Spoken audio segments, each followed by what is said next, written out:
السلام عليكم ورحمة الله وبركاته. النهارده هنعمل مع بعض كيكة البرتقال في الخلاط بطريقة سهلة جدا ومقاديرها مظبوطة، وأي حد بيعملها حتى لو لأول مرة، ولو كانت كمان بنوتة صغيرة هتنجح معاها وهتكون جميلة انا جدا. مضاعفه الكميه النهارده عشان هعمل ان شاء الله صينيتين. تقدري تعملي نص المقادير تعملي بيها صينيه واحده. ندخل على المقادير وسهله جدا وموجوده في كل بيت. اول حاجه هنحتاج حوالي 6 بيضات. انا هنا استخدمت 7 علشان البيض عندي بيض بلدي وكمان صغير، فاستخدمت 7 بيضات. تقدري لو هتعملي نص الكميه تعملي 3 بيضات بس يكون حجمهم كويس.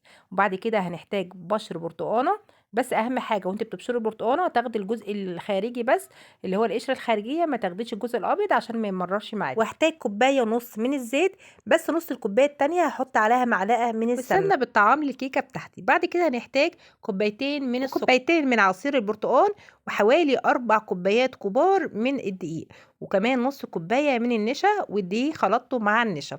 وهنحتاج طبعا كيك شيف، وهنحتاج كمان شوية من في الفانيليا. الخلاط بتاعنا، وهنحط البيض وهنحط عليه فانيليا ونخلطه. بعد ما اخلطه كده ضربتين هبتدي ان انا احط السكر بتاعي، كوبايتين من السكر. وبشر البرتقال بتاعنا وهناخده كده على الخلاط عشان ما يفضلش رايحه جايه. هنروح على الخلاط ونحط بقيه يعني المكونات المهم معانا. هنحط كل السوائل وكل الحاجات اللي عندنا دي كلها على بعضها في الخلاط ونضربهم في الخلاط، والحاجات الناشفة مع بعضها. يعني هنحط الدقيق وهنحط معاه النشا، وهحط عليه كمان ريحة صغيرة كده او ذرة صغيرة من الملح. تمام. ونحط كمان باكو كيك الشيف كله. هنا انا حطيت خل، حطيت حوالي معلقتين من الخل علشان طبعا انا مضاعفه الكميه. لو انت هتعملي صينيه واحده او نص المقادير حطي معلقه واحده من الخل. الخل على فكره طعمه ما بيبانش خالص، بس بيكون او بيدي نتيجة كويسة جدا للكيكة. بعد كده هنحط الزيت والسمنة بتاعتنا ونضرب في الخلاط. طبعا هنا السمنة وقفت الخلاط، فهبتدي ان انا احط العصير، عصير البرتقال، هيمشي الخلاط تاني وهيشتغل زي ما انتوا شايفين. وللمصداقية احتجت كمان نص كوباية من العصير حطيتها، يعني انا حطيت كوبايتين ونص من العصير، عصير البرتقال. طبعا بتعصري البرتقال في الخلاط عادي كده، بتقشريه وبعد كده بتحطيه في شفشق الخلاط، وتحط عليه شوية من المية صغيرين جدا وتخلطيه كويس، وبعد كده تصفيه. ده عصير البرتقال معاه. حطينا كل المكونات، هنشغل الخلاط كده حوالي دقيقة، وبعد كده هنروح على البولة بتاعتنا. هنفضي فيها الخليط اللي احنا عملناه في الخلاط والمكونات الجافة اللي احنا حضرناها وانا قلت لكم عليها.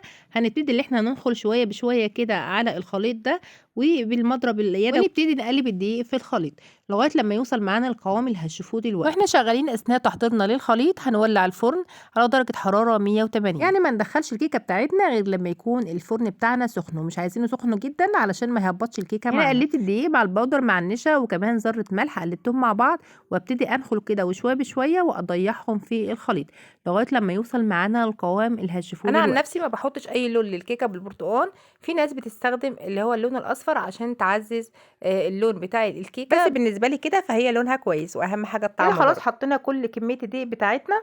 هنجيب بقى صينيه وندهنها سمنه، وبعد كده رشه دقيق كده ونخبط الصينيه زي ما الكل عارف. تمام. واحنا بننزل دلوقتي خليط الكيكه هتشوفوا برضو القوام المثالي للكيكه. لازم تنزل كده على هيئه شريط زي ما انتم شايفين كده، كأن شريط كده نازل. بعد ما ننزل كل الكمية هنهبد الصينية كده على الرخامة هبتين بساط كده خفاف، وبعد كده ندخلها لو الفرن. عندك تايمر هتظبطي الفرن على 180 وتولعي الشوايه من فوق حوالي 10 دقايق وبعد كده تطفيها. تمام. لو عندك شوايه يعني. لو انت الفرن بتاعك ما فيهوش تايمر هتكوني مسخنه الفرن وهتهدي النار. بصوا كده اقل من الوسط حاجه بسيطه، يعني اقل من نار الوسط حاجه بسيطه. تمام. وتابعيها بقى عشان ما تتحرقش. اهم حاجه ما تفتحيش عليها الفرن قبل ربع ساعه على الاقل. ولما تيجي تفتحي عايزه تبص عليها تفتحي الفرن بسيط كده، يعني شويه صغيرين كده، وتبصي ما تفتحوش مره واحده عشان ما يهبطش معاكي الكيكه. هتختبيها طبعا بسكينه كده او بخله او باي حاجه. لو لقيتني السكينه طالعه كده نظيفه ما فيهاش اي حاجه فكده استوت معايا. بس طبعا ما نختبرش غير بعد حوالي نص ساعه او مثلا 25 دقيقه. وهو بصي على حسب برضو حجم الكيكه معاكي، يعني حسب سمكها. لو انت متقله في الصينيه حتى مثلا نص الصينيه او اعلى شويه ممكن يعني توصل معاكي ل 45 دقيقه في الفرن، وحسب الفرن بتاعك برضو. فانت تابعيها، بس اهم حاجه ما تدخليش فيها حاجه غير بعد حوالي 25 دقيقة أو نص ساعة.